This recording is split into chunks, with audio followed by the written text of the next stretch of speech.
কলকাতা পুলিশের জালে 3 Nigerian cyber প্রতারণার অভিযোগেই গ্রেফতার করা হয়েছে এই 3 জনকে। আরো ডিটেইলস জানবো, রৌনক রয়েছে আমার সঙ্গে। রৌনক, প্রথমে জানতে চাইবো কিভাবে পুলিশের জালে এই 3 নাইজেরিয়ান? দেখো, একেবারেই গত 20 মে কলকাতা পুলিশের সাইবার ক্রাইম বিভাগে একজন অভিযোগকারী কমপ্লেন করে এবং তার রিটার্ন কমপ্লেনের ভিত্তিতেই পুলিশ তদন্তে নামে। দেখা যায় ওয়ার্ল্ড হেলথ অর্গানাইজেশন এবং আরো একটি খ্যাতিনামা সংস্থার নাম করে ট্রেডিং এ টাকা ইনভেস্টমেন্ট এবং প্রলোভন দেখে ইনভেস্ট করার জন্য প্রভোগ করত এই 3 জন প্রতারক, এবং সেই প্রলোভনের পা দিয়ে প্রায় 1,10,00,000 টাকা কুড়িয়েছিলেন অভিযোগকারী। তারপরেই কলকাতা পুলিশের সাইবার ক্রাইম বিভাগ গোটা বিষয়টি তদন্তে নামেন এবং তারপরে দেখা যায় যে 3 জন আদতে নাইজেরিয়ার বাসিন্দা এবং দিল্লি থেকে একটি ভাড়া বাড়িতে এই গোটা কার্যক্রম করতেন। এরকম কোটি কোটি টাকা স্ক্যাম তারা ইতিমধ্যে করে ফেলেছেন এবং গত 2রা আগস্ট ভোর রাতে দিল্লির একটি জায়গা থেকে তাদেরকে গ্রেফতার করা হয়। ট্রানজিট রিমান্ডে তাদেরকে কলকাতায় নিয়ে আসা হচ্ছে এবং আরো কোনো সাইবার প্রতারণার সঙ্গে তারা যুক্ত রয়েছে কিনা বা তাদের র্যাকেট কতদূর ছড়িয়ে রয়েছে গোটা বিষয়টি কিন্তু তদন্ত করে দেখছে কলকাতা পুলিশের সাইবার বিভাগ। বেশ।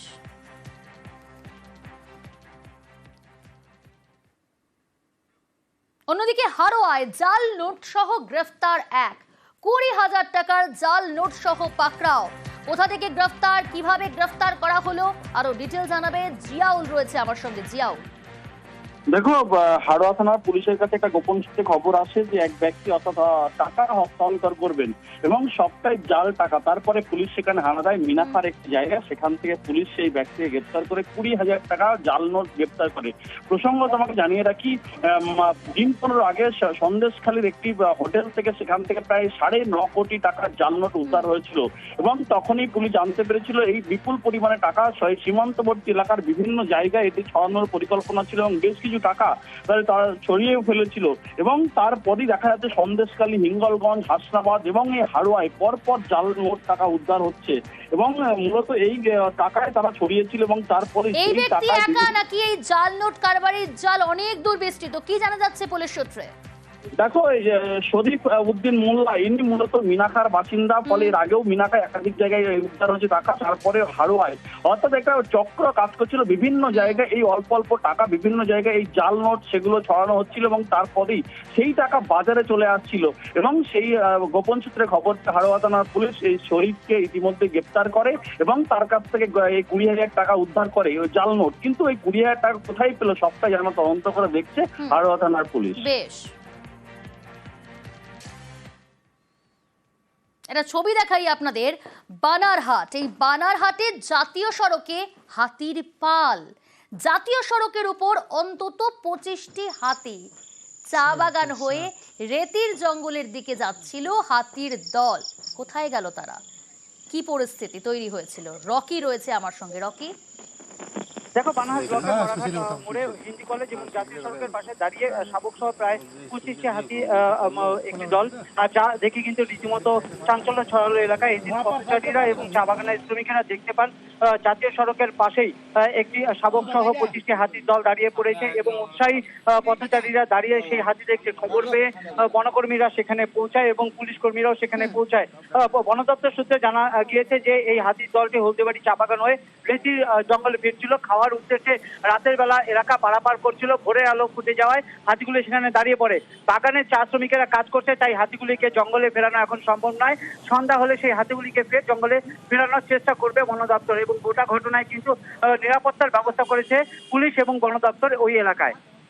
বেশ। এখানে দেখলাম যে হাতি এসেছে জঙ্গল থেকে, মাঝে মাঝেই আসে, আমরা তো এই রাস্তা দিয়ে যাই, আগেও দেখেছি। এটা কোথায়? এটা মরাঘাট ফরেস্টের মধ্যে পড়ে। তো এখানে চা বাগান ক্রস করে ওরা এইদিকে মাঝে মাঝেই চলে আসে। 5-6টার বেশি হাতি রয়েছে এখানে। তো এটা কি সবসময় বেরোয় এখানে? না, সব সময় বেরোয় না, অনেক সময় দেখা, আমরা যখন স্কুলে যাই তখন দেখি রাস্তার মধ্যে মানে হাতির পুলিশ পড়ে আছে, তখন বোঝা যায় যে হয়তো সকালের দিকে বেরিয়েছিল। কিন্তু এরা যে মাঝে মাঝে এই রাস্তা দিয়ে যায় সেটা বোঝা যায়, কারণ মাঝে মাঝে এই রাস্তায় হাতির পুলিশ পড়ে থাকে, তখন হয়তো রাতের দিকে গেছে বা সকালের দিকে গেছে। এরা হচ্ছে হলদিবাড়ি বাগান থেকে বিন্নাগুড়ি বাগানে রেতি জঙ্গলে যাওয়ার চেষ্টা করতে। এবার হচ্ছে দিনের বেলা এদেরকে ড্রাইভ করা যাবে না, কারণ হচ্ছে বাগানে শ্রমিকরা কাজ করছে। এদেরকে সারাদিন পাহারা দিয়ে রাখতে হবে, সন্ধ্যার পরে এদেরকে মুভমেন্ট করানো হবে। বর্তমানে এয়ারফিল্ডে আছে, সারাদিন নজরদারি চালানো হবে। কাকসা এবং লাউদোহার বনাঞ্চলে বাড়ছে নেকড়ের সংখ্যা। গত 9 বছরে নেকড়ের সংখ্যা 4 থেকে বেড়ে এখন 28। তাদের গতিবিধির উপর নজর রাখতেই বসানো হয়েছে ট্র্যাপ ক্যামেরা।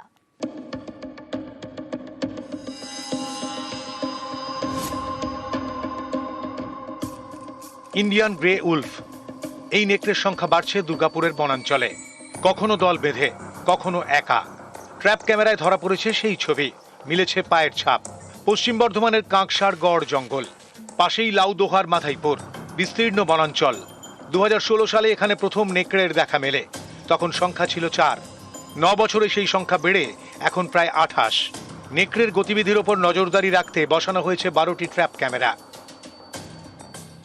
বেশ কিছু জায়গায় ক্যামেরা ট্র্যাপ বসিয়েছে এবং যে ছবিগুলো তার থেকে পাওয়া যাচ্ছে বেশ সন্তোষজনক সেই রেজাল্ট পাওয়া গেছে।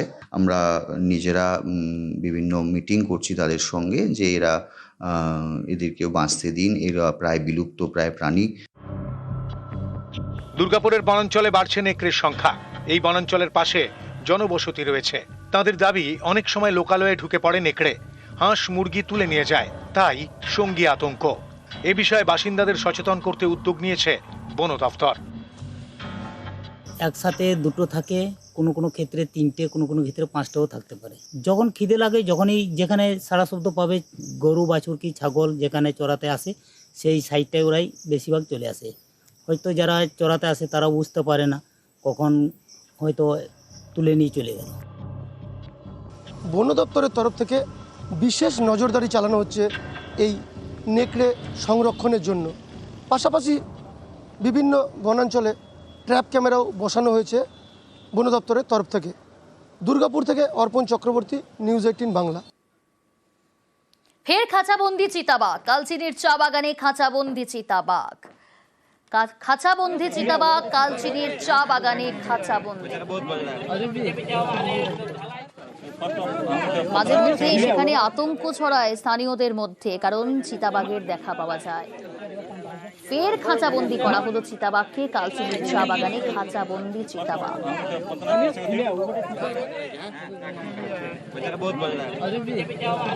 কালচিনির চা বাগানে খাঁচাবন্দি চিতাবাঘ।